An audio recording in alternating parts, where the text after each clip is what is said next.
Hey there friends, welcome to my channel, and I think this might be the ultimate summer carry, easy carry.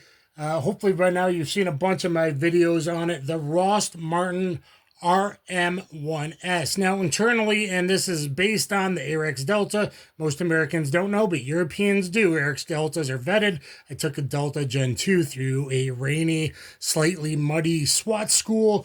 So Arex Deltas, the Eternals of the ROST Martin pistols, they are legit. They are reliable. This has proven totally reliable to range days now, with and without the optic.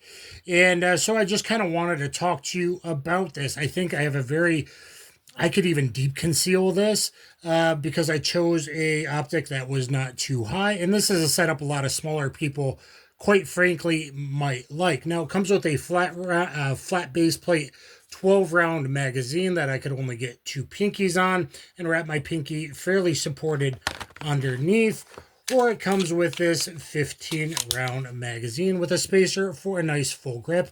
I have kind of XL hands, but not the longest fingers, wear an XL glove.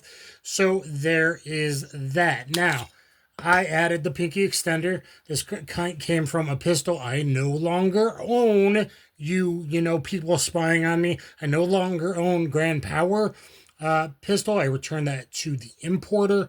And we worked something out. So I found a base plate after hours of searching late at night that would work well.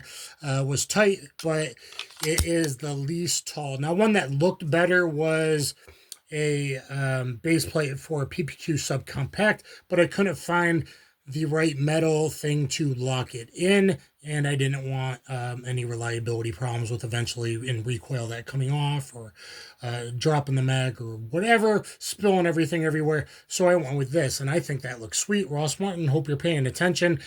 RM1S Elite version should be coming like this with a front raised suppressor night sight like it has here from Access Sights.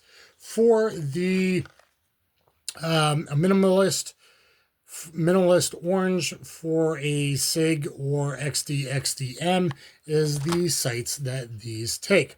Now, it is not a perfect lower co-witness because I kind of see it as I'm drawing and my eyes funnel in, and it's not quite high enough. Now, I can use it, and then it just shoots a couple inches high, so I can use it if I don't go from the built-in funnel from the Gideon rock.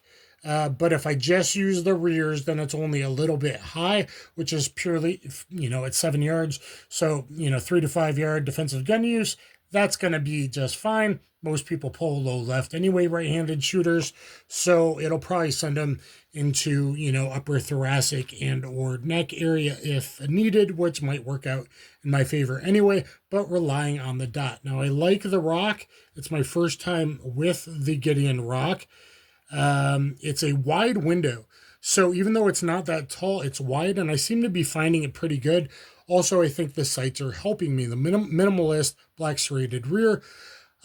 Plus, the Gideon's a little taller here with kind of angled in, so it's kind of looking like the ASP pistol sights were supposed to, the tunnel sights. So it actually is kind of working as I'm drawing and a little bit pushing out and fishing down. I'm kind of funneling in and finding the dot quicker just by seeing the front also is helping me, I believe. Now, if you're a more experienced dot shooter, maybe not. But for me, who's about to change over, hopefully getting vetted for summer carry for me, with the 12 or the 15, I'm a big guy. I'll probably carry with the 15 anyway. But again, it's not very tall, and I'm liking the rock better than I thought.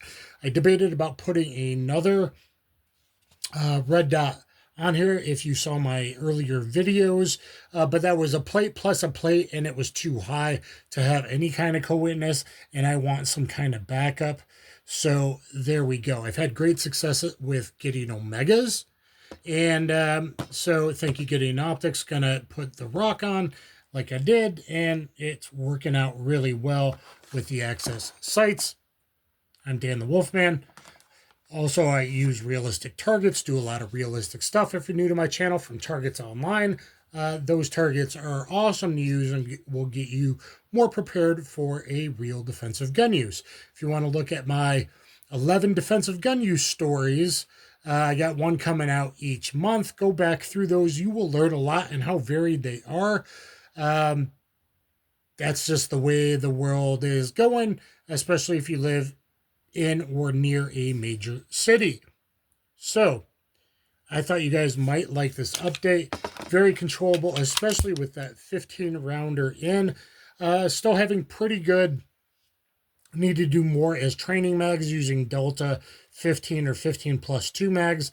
I think will work out as long as you have pretty hot ammo, because you're talking magazine spring rate has to mess with the shorter slide, 3.6-inch barrel here.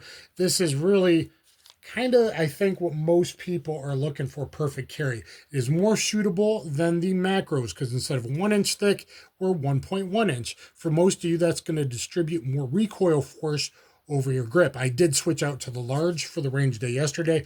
I think I do even like that better. I think it's giving me a more reliable appendix outside the waistband draw, which is what I do because, you know, I'm smart and all that. Now, I am carrying this.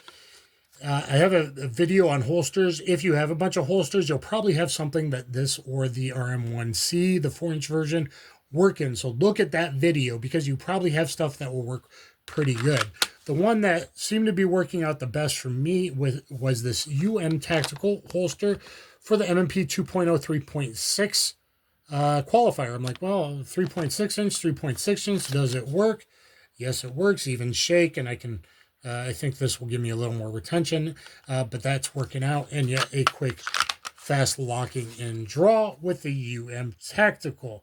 Now, generally, I prefer the DCC monoblock, so I might swap it out from another holster at some point, because I got a feeling this summer I will be using this a lot. I don't doubt that it's going to keep being reliable. And guys, I use primarily for training PPU 124 grain, using that for getting near sighting in yesterday. So I am close, and then I use Federal Syntech to get really, really close at the end for my carry rounds, 124 HST or plus P HST.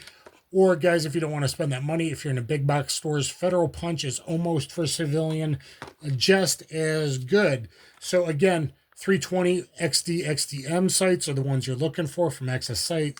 Suppressor, minimalist, and different optics might sit a little bit lower, so keep that in mind. But this is funneling me very, very good. And I think the wide optic is helping, though not so wide. It's not going to be easy to carry. And like I said, it's not so tall that if I was even doing a deep conceal with Dan the Wolfman's patented pinky extender right there, Ross Martin, I hope you're listening to me. That's how an RM1S Elite model should come, with suppressor, minimalist, night sights. I love these from Access, or maybe something even a little taller, but these seem to be working out really, really well. Guys, let me know what you think in the comments down below. Do you have any experience with Arex Delta or Ross Martin, new player on the block, made in Dallas, Texas, by the way? Look at all my videos. I've probably done more than anybody at this point. I think this is a awesome, perfect CCW carry setup. 12+1 is right at the level, or 15+1 with some HSTs or punch that will handle any of your defensive gun use needs, God forbid. So thumbs up, share, subscribe. Please comment more. I need some comments. Let me know what you think, and did this help you out? Thanks, everyone. Have a good day. Kaboom.